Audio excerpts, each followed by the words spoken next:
Hello and welcome to the Real Estate Nerds Podcast. On this Bad Beats episode, we will explore the human side of real estate investing with a seasoned pro about to make the legendary worst deal of their life. A deal isn't just the investment, it is also the person. Stay with us and learn what it takes to be the best investor. Hi, and welcome to the Real Estate Nerds Podcast. I'm your host, Scott Smith, and today we're with Amanda Hahn from Keystone CPA. Amanda is a fantastic friend of mine. I had a long time professional relationship with her. So Amanda, thank you for coming on the show today. I think you're going to share maybe a two-per episode for a best deal and a worst deal and the bad beats for us. So when hearing about your story today, what do we need to know about you and your background to be able to get a full context of what these deals mean to you? Well, first off, thank you for having me, Scott. I'm really excited to be here.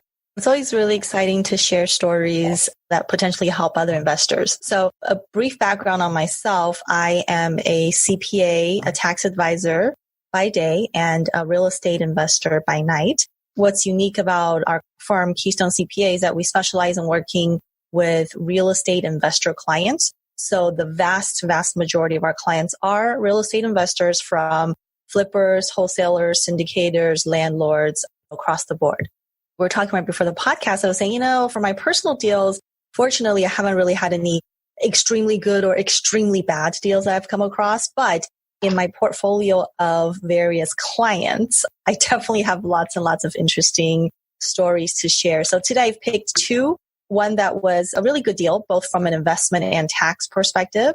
And then another one that's a pretty bad one, in my opinion, for this particular client, both as an investment and also from the tax perspective. So just a disclosure, the stories are not my own, but they are of my actual clients, who will remain nameless, of course, for privacy protection purposes.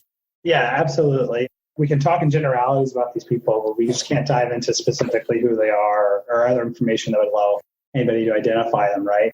So that's how that works. For anybody wondering about how privacy works for attorney-client privileges or professional privileges into that. Yeah, Amanda, let's jump into saying, what's the best deal? Like, what's going on with that investor before they start consulting with you and during that initial part of your relationship with that person? Great question. So this particular deal actually touches on a couple of things. It deals with rental real estate, getting a property to its highest and best use, and also involves retirement accounts, self-directed retirement account, which I know for a lot of our listeners are probably very excited or interested about that. And just a caveat, this is a really great deal, but it was several years in the making.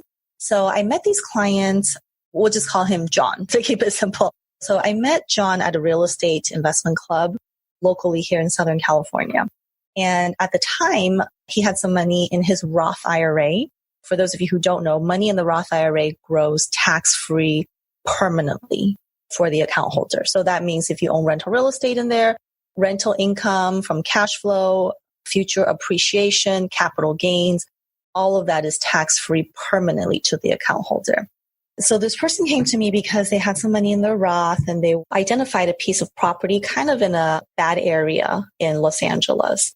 He purchased that property, but the silver lining is that they were going to be able to develop on this property and get it rezoned into a multifamily. So bought a dilapidated building and going to build huge property on it. The benefit of the story is at the end of the day, it turned into, I don't recall the exact numbers, it was somewhere around $200,000, ended up being a property over $1 million, of which all of the gain and rental income is completely tax-free to him till this day. And that's the power of identifying a property, being able to increase the value of it by rezoning and rebuilding on it, but doing it in a Roth IRA environment where all of that is permanently tax-free to him and then, to his beneficiary or his kids down the road. So I thought that was a really great example of how just a savvy investor combined with some savvy tax planning ended up giving him the best of both worlds. Yeah, that's really neat. I've heard of other guys too that are using options trading to be able to generate those kinds of really huge amounts of wealth that are happening inside of their IRA. Is that a typical story that you see guys that are really strong at those types of strategies with their IRAs doing that? Like, how does that work? Yeah, I wouldn't say that's a typical story. It's a small percentage of people who are doing that, because the reality is, even though you and I probably come across self-directed investing a lot, right, from our clients and from Bigger Pockets and other podcasts, but I think the reality is still not a lot of people are using self-directed retirement accounts to its best use. In fact, I was talking to a brand new client today who had just under $100,000 in his self-directed IRA. And I asked him what it was doing, and he said, nothing. It's just sitting in there. So the vast majority of the time that I see is people are interested in self-directed. They move money over, but they're not necessarily always jumping to get into the next deal or trying to figure out what the best place to invest it. So it does happen from time to time, but I wouldn't say the majority of the time people are proactively managing the money in their retirement accounts. So hopefully there's more education and more encouragement from the investment community to actually use that money once it's in the self-directed account. Yeah, no, I think so, right? Like we talk a lot about that. Just anytime I get on the air, I'm usually talking about how tax-free investing needs to work, right? Between self-directed IRAs and as well as the solo 401ks, if you have non-W-2 income, what are options that are available for people for that? Mm-hmm. But there's a small segment of people that I've worked with that have one way or another been able to figure out how that they can take their IRAs, like the Mitt Romney types, and they're like, how did you have a $5 million IRA, right? Yeah, because you only have like $5,000 or so per year that you're able to contribute. But there's a certain class of people that are like, all right, cool. Well, I think what they're doing is they're leveraging their skill set investing in general to be able to find amazing caveats of deals that they will lock up something really cheap, like an auction contract on a piece of property, or maybe like $2 or $3, $5, $10,000, that then they exercise the option and then it increases to be worth like $500,000 because that's the nature of options. Have you seen people exercising those types of strategies? Yeah, I have. And another one that somewhat resembles that is I have clients who use their IRA or Roth in note investments, right?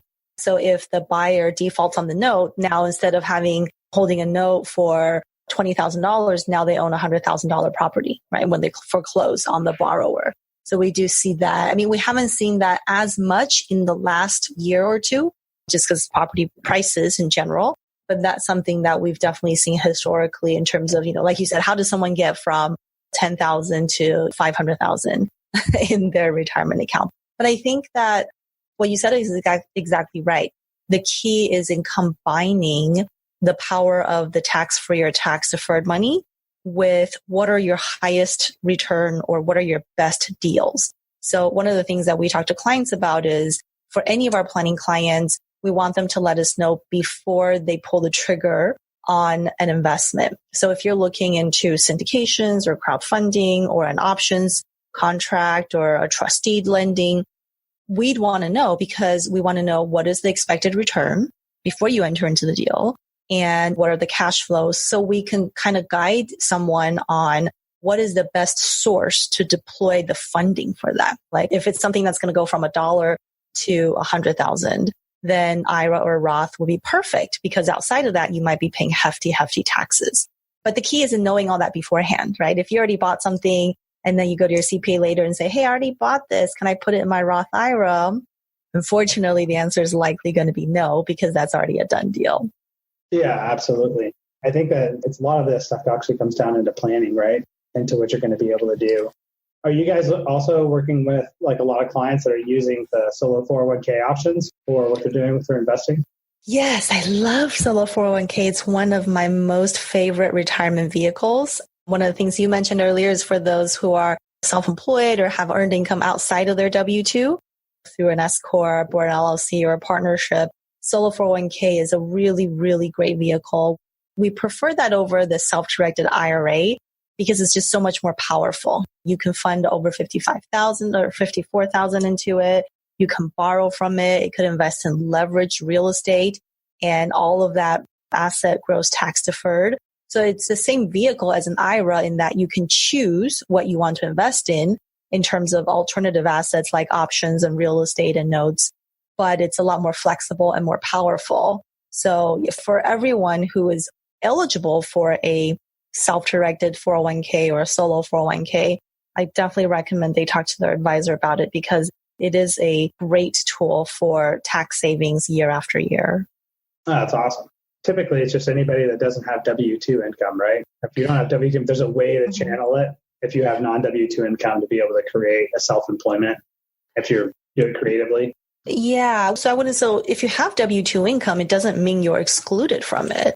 So I have clients who, work a W-2 job and they also are doing fix and flip on the side, right? So that's someone that's eligible. They can fund their work 401k and they can potentially also fund a solo 401k too. So whether you have W-2 doesn't exclude you from having a solo K, but in order to have one, you have to have some sort of earned income outside of the W-2 itself. So yeah, common things like we see in the real estate world, fix and flippers, wholesalers, syndicators who are getting paid acquisition fees, property managers. Those are just more the common ones in the real estate realm. But, of course, attorneys, CPAs, financial planners, right. Those are all really great income too.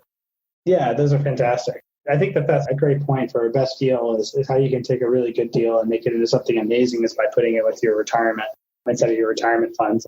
And if we were to shift gears to talk about what a worst deal would look like in that context from a tax investing perspective, what happened in that scenario? All right. So in this one, I'm sure you might have a lot to say about that too, Scott, because it kind of deals with the legal side of things. So we have this other client, we'll call her Lisa. She was someone who was fairly new to real estate when we started working with her. And when she came to me, she talked to me about getting into a creative financing deal, right? So she took some classes, learned about creative financing. And I know for our podcast listeners, real estate people love creative things. Creative financing is one of the ones that you could probably take a 8-hour or week-long class about different ways to get creative financing deals. No money down real estate, those kinds of things. So she was involved in what she thought was a creative financing deal. In speaking with her on my end as a CPA, I talk about the tax benefits of owning rental real estate. We get to deduct repairs and mortgage interest and taxes and management fees and depreciation, right? Which is a paper loss that we can use to offset our rental income.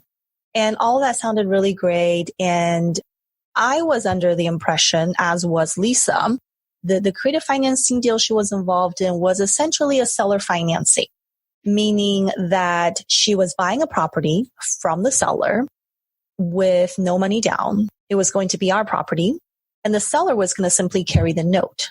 So there was some kind of creative term where she was going to pay the seller a smaller amount right now up front, and then over time, she was going to basically pay off the note. It was really attractive to Lisa because she didn't have to have a lot of down payment, and essentially she didn't have to go to the bank and get a loan. So it kind of met all of her criteria: owning real estate, getting depreciation, tax savings without too much money out of pocket. So that all sounded really, really great. But as a CPA, a lot of times we ask our clients to send us the purchase contract, especially in creative financing deals, because we want to understand how the deal is actually structured. We want to know, okay, well, if she paid $5,000, what is that? Is that a down payment? Is it interest? Is it principal? So those are the things that we want to know as a CPA, because each of those have different tax treatments. And I think a lot of CPAs don't ask for the purchase contract because it's more of a legal document, right? In your world, Scott. Right. It's kind of legal stuff. We don't really care. So in this example, we did ask her for the purchase contract and we kind of reviewed it and read a couple times. A lot of it is legal mumbo jumbo that I don't really understand, to be honest. But I'm looking for some key terms as a CPA, like when do we take ownership of the property? What is the principal versus interest and down payment and all that? And after I read it, I sort of came to the conclusion that it was not a seller finance deal. And it was very different than what Lisa was describing to me. In fact, it looked more like a rental contract that was going to be some sort of a lease option where we're leasing it for a certain amount of time. And later on, at some point, we might be able to purchase the real estate.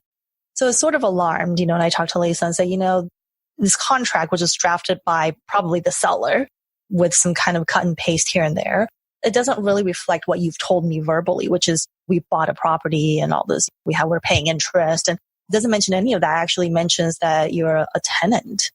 So she had to go back to the seller. Now, by this point, the contract was already executed, right? She already paid her money and she went back to the seller and said, okay, here's our concerns. But at the end of the day, it was essentially a signed contract. She already gave the money. And the seller said, well, this is essentially the contract stands. That's what we both signed. And the issue with that is what Lisa had spent money on is she thought she was owning rental real estate and she's going to have the appreciation of that property over the next couple of years, when in reality, she signed a lease agreement, which says she might be able to buy this property later on down the road, provided that she rents it and she's on time with her rent. And that's definitely not what she intended to do. So investment wise, that was really a big downside for her. From the tax perspective, all those tax benefits we talked about for depreciation, owning rental real estate, getting capital gains, none of that really applied at that point in time because she didn't own the rental real estate. She was merely a tenant. And if she wanted to, she could sublease the property to someone else, but she's losing out on one of the biggest benefits of being a landlord, which is taking a deduction for depreciation. So that was my example of kind of a really bad deal because it was misleading in terms of what she was actually investing in. And also on the tax side, she lost out on some big tax benefits. So I always tell our clients, especially when you're getting into creative real estate or anything that's out of the norm, definitely have your CPA review your agreement, and then definitely have your attorney review the agreement, because Scott, I'm sure if you had reviewed agreement like that, you would be able to quickly tell, well, this is not seller finance. Like, we don't actually own this real estate according to the contract, right? Right. Yeah. But it also sounds like she probably didn't even read the contract. Right. Oh, and we never see people like that, right? All of our clients read contracts. Yeah. It's like, it sounds like she didn't even read the contract, but there's like a cool way that I've worked with professionals before, because, not everybody reads the contracts right before they get into it. And sometimes they're like, oh, it's okay. I think I got it. What I always tell people is to define somebody that's in the industry, that's a professional, whether it's a CPA or an attorney, just somebody that's actually done the deal before, that's a professional, and then try to get into like a consultation with them to be like, spend that first $200 or whatever you can maybe pay to somebody to have somebody else look at this deal that has some experience in the area, that's professional, that'll look at it, because they'll give you way more than $200 worth of advice for a 20-minute phone call or a 30-minute phone call that costs you $200, right? Is there ways that you've, like when you're getting into something new realm of investing, or say you're launching a new product line as a CPA, or what you're going into, that you have to consult other professionals because you don't know 100% of the field you're about to enter into? Yeah, definitely. So for us, most of our clients are real estate investors, but from time to time, I will have someone who does real estate, but they also have a business that's non-real estate too, right? So those are the times that we consult with other CPAs that specialize. If this client is also doing manufacturing, then we would consult with someone who does manufacturing day in and day out as a CPA, so that you're kind of on board with what's going on. And also, on a related note, I don't know if you see this a lot, but I have clients oftentimes, in the example of Lisa, if I would have said, hey, this contract, I'm not really comfortable with it, you should have an attorney review it. And they'll say, oh, okay, well, let me just have the seller's review attorney who drafted it to review it and give you their comment. I always tell clients, I think that's a bad idea, because if you're using the seller's attorney, they're representing the seller, right? Don't you want your own attorney or an independent person to review it on your behalf? Yeah, well, the deal is that can be okay, depending upon what the situation is, right? Likely what they're doing, right, whoever the seller's attorney is probably getting themselves in some pretty hot water by trying to represent people on both sides of a transaction. Right. And they can't do that, right? You don't ever really want to expose yourself to that as an investor, to have to start asking that attorney all of the ethical questions of like, who is your client? Do you actually represent me, or are you representing that other guy and explaining it to me? Am I your client? Can we have a side conversation about what's not good about this deal? Because any attorney looking at that, they represent you, are going to tell you all of the risks that are associated in it as well, right? But that's what you want to ask people. If you ever walk into a room with an attorney and there's some type of guise about that, ask them if they're your attorney or if they're attorney for the other side. Having your own attorney is always the absolute very best, but sometimes there's financial constraints that go on with that. I will actually work with people on both sides of a transaction, but I won't represent either one of them individually. I represent typically the company that they're doing the transaction through. Right. And to say, this is what we need to do from a company perspective. So those are like the legal jiu-jitsu martial arts of word trickery to try to get what that attorneys do to be like, hey, let's be clear about what's going on here. But it sounds like you're finding people and from the clients that you work with, that it's even more widespread of the confusion. Because maybe by the time people are talking to me, that they're already pretty far down the track of like, oh, we know we need attorneys because that's what we're talking to you versus somebody else. So we actually already know that we need to be talking to attorneys. But there's probably a whole other world of people out there that don't even know. Yeah. You're talking to anybody at all. That's kind of the sense that I'm getting from you. Yeah, exactly. Going back to the example of Lisa, especially with creative financing deals, I think it's extremely important because more often than not, those contracts are templated. Maybe someone took a class and there was some kind of a Word document and they copy and paste and then two parties sign. Our example, we happen to be talking with Lisa and be reviewing something. But again, my understanding is that a lot of CPAs wouldn't be looking at that. A lot of people may not even be talking to their CPA. They just assume, okay, I'm doing a seller finance deal and here I go. So there's so many opportunities for missteps. And it's really important that, again, it's a huge difference signing a contract where you think you're buying a property versus you've actually signed a lease to eventually maybe buy the property. In my world, I would look at that and be like, that's such a crazy thing to have happen. Like, how do you do that? But you know what? That's really not fair for me to say because I actually do have people all the time that I'll be like, oh, well, I didn't do any of the vetting that I should have, right? And that's actually a lot of people's worst deals that I find to get into from like here on the podcast is really about, it's either like one or two things happen. Either they knew a little bit of information and thought they knew a lot. And then so they jumped into something, or they just didn't vet. And so they just kind of rushed into something thinking that it was going to be great, but without vetting any of the information like at all. And there's probably something in there that also says, probably here's like a third prong, which is like, get some advice from somebody else that's smarter than you, about what's going on. Have them actually look at this thing. And I think that could either be like probably either like one of us or another professional, or it can be just another friend that's experienced in the same type of business that you're in that you can take out to lunch and have them look at it. I mean, something, right? Yeah. It's going to be better than just winging it yourself. Right? Yeah, exactly. And I think that real estate investors are always creative around acquisitions and financing and all that, which is really great. But sometimes it could come back to bite you if you don't really know exactly what you're getting into. Sometimes I tell my clients, sometimes I'll get these urgent calls or urgent emails that says, hey, I came across a deal. I met someone today and today's the last day I can fund the deal. They need 25,000. They need 50,000. I need it immediately. And I always tell people, that's a red flag because why is it last minute, right? You need to have time to do your due diligence. We need to be able to plan. It's not going to happen in the next 10 minutes. And if it must happen in the next 10 minutes, well, odds are that it might be too good to be true. So I do come across that a lot in terms of like bad deals is people really being pushed to say, there's no time. Here's a great deal. I need your money today. Oh, well, yeah, those are obviously something that I would look at and be like, nope, I'm not going to do that. Because like the reality as an investor, you can't do those kinds of deals because it doesn't matter what the upside is because the risk of actually losing capital is so great. Right. In that kind of scenario, you can't take that kind of risk. It doesn't matter to me what you would tell me in that scenario from an investor viewpoint on it, because when you look at what the really huge upside deals are that would come across your plate of what you could be able to go do, if it's somebody that needed the money last minute like that, right? Why did they get funded ahead of time? Right. Why are they talking to you? They just met. You get it. You know what I mean? The whole story doesn't even make sense. Like, oh, I happened to meet you in an elevator. This is so fortuitous. Right. It happened to have a decent deal. Do you have $25,000? Well, I have it for you. Yeah. That's crazy talk. I think there is quite a bit that goes along the lines for that. So, I mean, it really is. Those are really great ways to make bad deals. There's a lot of great ways to make bad deals for sure. Yeah. I actually have another example story in that it might be more of a question for you than an experience. So we have a lot of clients who invest in notes, right? So they're lenders, essentially. They might lend with their cash. They might lend with their retirement accounts.